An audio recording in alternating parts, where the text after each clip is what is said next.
दोस्तों, प्रयागराज में महाकुंभ हो रहा है।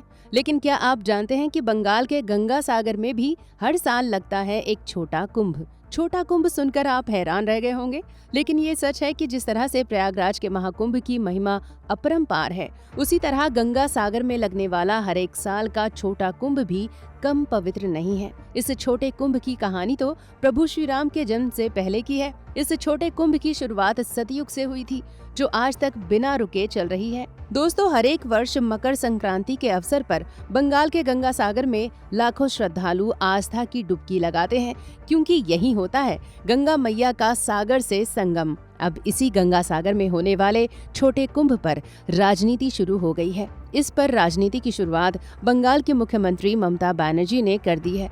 ममता बनर्जी ने मोदी सरकार पर आरोप लगाया है कि वो सिर्फ प्रयागराज में होने वाले कुंभ के आयोजन पर करोड़ों रुपए खर्च कर रही है, जबकि हर एक साल होने वाले गंगा सागर मेले पर वो एक भी पैसा खर्च नहीं करते। ममता बनर्जी ने मांग की है कि गंगा सागर मेले को भी राष्ट्रीय मेला घोषित किया जाए और केंद्र सरकार इस मेले के आयोजन पर भी पैसे खर्च करे।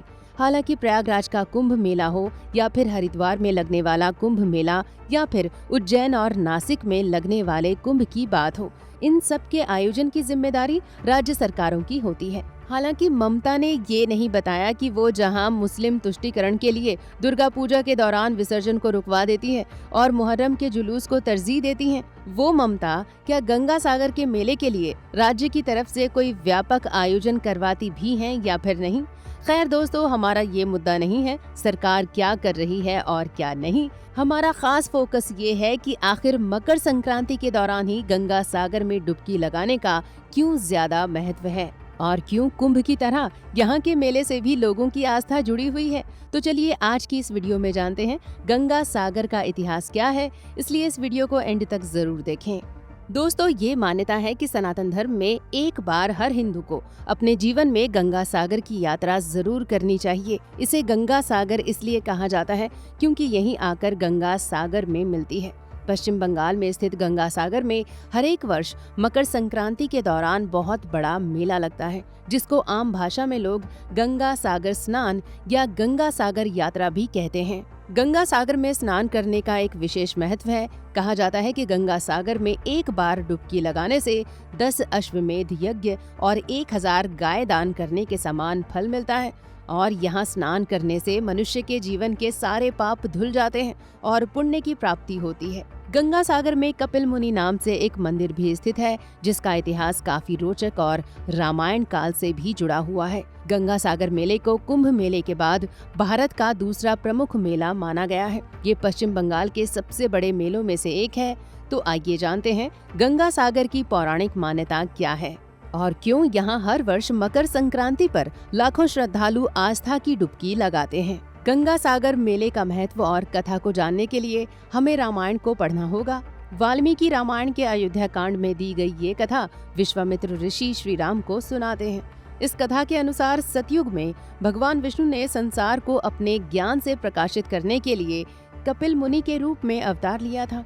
कपिल मुनि ने काफी वक्त तक अपने ज्ञान से संसार का उद्धार किया और बाद में वे पाताल लोक में विश्राम करने के लिए चले गए। कहा जाता है कि आज भी कपिल मुनि पाताल लोक में तपस्या में लीन हैं। इसी वक्त श्री राम के इक्ष्वाकु वंश में राजा सगर अयोध्या से सिंहासन पर बैठे। इन राजा की 2 पत्नियों में एक पत्नी से 60,000 घमंडी पुत्रों का जन्म हुआ और दूसरी पत्नी से दिव्य और धार्मिक पुत्र का जन्म हुआ। राजा सगर ने एक बार अश्वमेध यज्ञ किया और इस यज्ञ के घोड़े की रखवाली के लिए अपने 60,000 पुत्रों को नियुक्त किया। यज्ञ का घोड़ा पूरी पृथ्वी पर विचरने लगा। तभी इंद्र को लगा कि अगर राजा सगर का अश्वमेध यज्ञ पूरा हो गया तो वो इंद्र के समान शक्तिशाली हो जाएंगे। इस डर से इंद्र ने चुपके से उसे यज्ञ के घोड़े को गायब कर दिया और इसे पाताल लोक में जाकर कपिल मुनि के आश्रम में बांध दिया। कपिल मुनि तपस्या में लीन थे, इसलिए उन्हें इस घटना का पता नहीं चला। राजा सगर के 60,000 पुत्रों ने जब ये देखा कि उनके पिता के यज्ञ का घोड़ा गायब हो गया है, तो उन्होंने पूरी पृथ्वी को घोड़े की खोज में छान मारा। आखिर में जब घोड़ा पृथ्वी पर नहीं मिला तो उन पुत्रों ने पृथ्वी को खोदना शुरू कर दिया और वे पाताल लोक तक पहुंच गए। वहाँ उन्होंने कपिल मुनि के आश्रम में उस घोड़े को बंधा हुआ देखा तो उन्हें लगा कि मुनि ने ही उनके पिता का घोड़ा चुराया है। जब राजा सगर के पुत्रों ने कपिल मुनि का अपमान शुरू किया तो कपिल मुनि ने उन्हें अपने क्रोध की अग्नि से जला दिया और सारे 60,000 पुत्र पल भर में राख के ढेर में बदल गए। जब राजा सगर को इस बात की सूचना मिली तो उन्होंने अपनी दूसरी पत्नी से उत्पन्न हुए पुत्र को कपिल मुनि से माफी मांगने के लिए भेजा।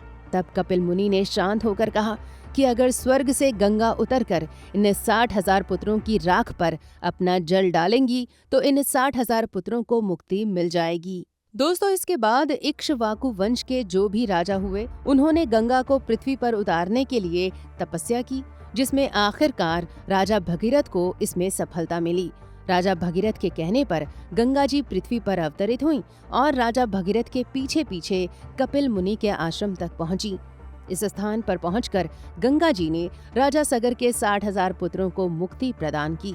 जिस स्थान पर गंगा जी ने राजा सगर के पुत्रों को मुक्ति प्रदान की, वहीं गंगा जी के पवित्र जल से सागर का निर्माण हुआ और इसे ही आज गंगा सागर तीर्थ के नाम से जाना जाता है। ऐसा माना जाता है कि जो भी गंगा सागर में मकर संक्रांति के अवसर पर स्नान कर लेता है उसे जन्म मरण के बंधन से मुक्ति मिल जाती है। ये इतना शुद्ध माना गया है कि यहाँ गंगा सागर में भगवान कृष्ण के भाई बलराम जी ने भी गंगा सागर की यात्रा की थी। गौर लीला में भगवान नित्यानंद भी इस स्थान पर आए थे। माना जाता है कि पाताल लोक से जुड़ी इसी गुफा को अपना आश्रम बनाकर कपिल मुनि आज भी इसी गुफा में भोलेनाथ की साधना में लीन है। दोस्तों, यहाँ भी मकर संक्रांति के अवसर पर कुंभ जैसा मेला लगता है। यहाँ भी सर्वप्रथम नागा साधु और हिमालय के संत सन्यासी आकर शाही स्नान करते हैं। इस स्थान पर सूर्य देवता को जल तर्पण कर लोग अपने पूर्वजों को भी मुक्ति प्रदान करते हैं। यहाँ स्थित कपिल मुनि के मंदिर में यज्ञ के साथ महापूजा भी आयोजित की जाती है। रात में समुद्र देव की आरती के साथ दीपदान का एक विशाल कार्यक्रम भी आयोजित किया जाता है। तो दोस्तों, ममता बनर्जी क्या राजनीति कर रही हैं, इससे हम सनातनियों का कुछ भी लेना देना नहीं है। हमारे लिए जैसे कुंभ का मेला पवित्र है, उसी प्रकार गंगा सागर के मेले पर भी हम सबकी आस्था है। तो दोस्तों, अगर आपको हमारा ये वीडियो पसंद आया हो तो आप इसे लाइक जरूर करें। हमारे चैनल द कर्मा को तुरंत सब्सक्राइब कर हमारा हौसला बढ़ाएं। धन्यवाद।